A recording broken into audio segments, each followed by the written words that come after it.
Hello बच्चों, कैसे हो आप सब। उम्मीद करता हूँ आप सब खैरियत से होंगे। आज के इस वीडियो में हम बात करने वाले हैं कक्षा 7 विज्ञान का अध्याय 1 पादपों में पोषण के अभ्यास प्रश्न के बारे में। इससे पिछले वीडियो में मैंने आपको ये चैप्टर पढ़ा दिया है। अगर आपने वो वाली वीडियो नहीं देखी तो वीडियो जाकर ज़रूर देख लें, क्योंकि एक बार चैप्टर अगर आप पढ़ लेंगे तो इन प्रश्नों के उत्तर आप आसानी से दे पाएंगे। तो चलिए वीडियो स्टार्ट करते हैं और देखते हैं आज के हम प्रश्न उत्तरों के बारे में। सबसे पहला आपका प्रश्न है कि जीवों को खाद्य की आवश्यकता क्यों होती है, यानी जो सजीव हैं उनको खाद्य की, भोजन की आवश्यकता क्यों होती है। तो देखिए, जो जीव हैं उनको खाद्य की आवश्यकता होती है क्योंकि हमें खाद्य से ऊर्जा की प्राप्ति होती है तथा शरीर के निर्माण के लिए एवं शरीर की कोशिकाओं एवं ऊतकों की टूट फूट की मरम्मत के लिए ये सहायक होते हैं। शरीर की वृद्धि एवं विकास के लिए सहायक होती हैं, क्योंकि खाद्य पदार्थ में पाए जाते हैं पोषक तत्व जैसे कि कार्बोहाइड्रेट, प्रोटीन, वसा, विटामिन। ये हमारे शरीर को अलग अलग प्रकार से हेल्प करते हैं, इसलिए हम कह सकते हैं कि सजीवों को खाद्य की आवश्यकता होती है। नेक्स्ट आपका प्रश्न है कि परजीवी और मृतजीवी में अंतर स्पष्ट कीजिए। देखिए, परजीवी जो होते हैं वो जीव हैं जो कि अन्य अन्य जीव जिसको परपोषी यानी होस्ट कहा जाता है उससे भोजन एवं आवास प्राप्त करता है तथा परपोषी को हानि भी पहुंचाता है। ये परजीवी कहलाता है। इस प्रकार परजीवी परपोषी को नुकसान पहुंचाकर लाभ प्राप्त करता है। उदाहरण के लिए अमरवेल।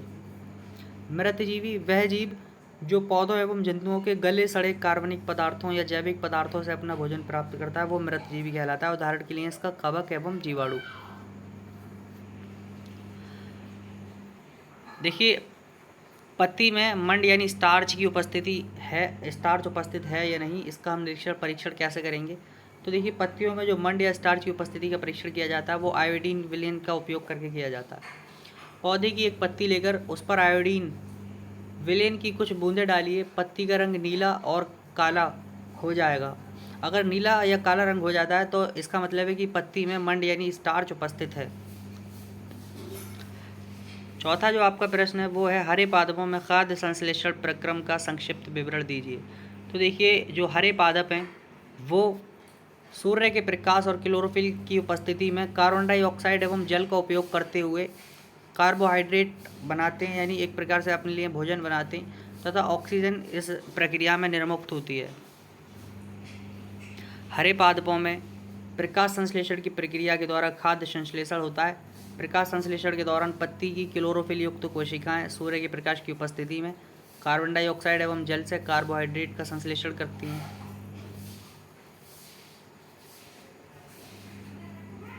अब देखिए, किसी प्रवाह चित्र की सहायता से दर्शाइए कि पादप भोजन के मूल स्रोत हैं। तो जो पादप हैं वो सौर ऊर्जा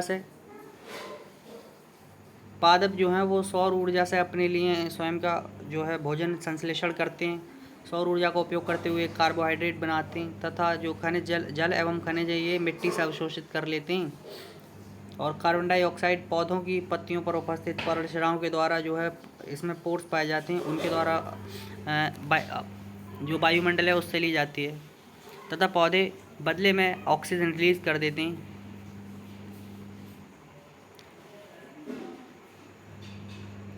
पत्तियों द्वारा सौर ऊर्जा संग्रहित की जाती है तथा पादप में खाद्य के रूप में संचित हो जाती है। प्रकाश संश्लेषण उपस्थिति न होने की स्थिति में खाद्य उपलब्ध नहीं होगा।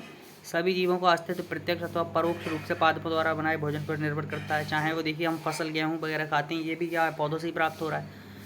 सभी खाद्य श्रृंखलाएं पादपों से ही प्रारंभ होती हैं। इस प्रकार पौधे जो हैं वो भोजन के मूल स्रोत हैं। अब देखिए, नेक्स्ट जो है वो है आपका रिक्त स्थानों की पूर्ति कीजिए।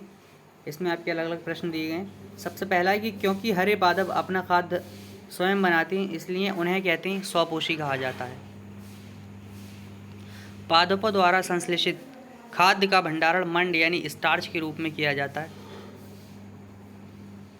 प्रकाश संश्लेषण के प्रक्रम में वर्णक द्वारा और सौर ऊर्जा संग्रहित की जाती है, उसे क्लोरोफिल कहते हैं। यानी कौन सा पिगमेंट है वो, क्लोरोफिल, जो कि पौधों की पत्तियों में पाया जाता है। पौधों की पत्तियों का जो हरा कलर होता है वो इसी की वजह से होता है। प्रकाश संश्लेषण में पादप वायुमंडल से कार्बन डाइऑक्साइड तथा ऑक्सीजन का उत्पादन करते हैं। वायुमंडल से कार्बन डाइऑक्साइड लेते हैं और बाद में ऑक्सीजन रिलीज करते हैं। निम्नलिखित कथनों से संबंधित परिभाषित शब्द बताइए। पीत यानी पीले दुर्बल तने वाला परजीवी पादप अमरवेल, जो कि आपने पेड़ों पर देखा होगा। बेल एक प्रकार की बेल होती है, ये तंतु के समान रेशे पाए जाते हैं इसके, और ये पेड़ों पर चिपकी रहती है तथा पेड़ों से अपना भोजन, अन्य वृक्षों से अपना भोजन ये प्राप्त करती है। एक पादप जिसे स्वपोषण एवं विषम पोषण दोनों ही प्रणालियाँ पाई जाती हैं। घटपर्णी यानी पिचर प्लांट, वे रंध्र जिनके द्वारा पत्तियों में गैसों का आदान प्रदान होता है पर्णरंध्र कहलाते हैं, यानी पत्तों पर उपस्थित रंध्र। अमरवेल उदाहरण है किसका, अभी मैंने बताया, परजीवी का उदाहरण है। कीटों को पकड़कर अपना आहार बनाने वाले पादप का नाम घटपर्णी पादप या पिचर पादप, जिसको हम पिचर प्लांट भी कहते हैं।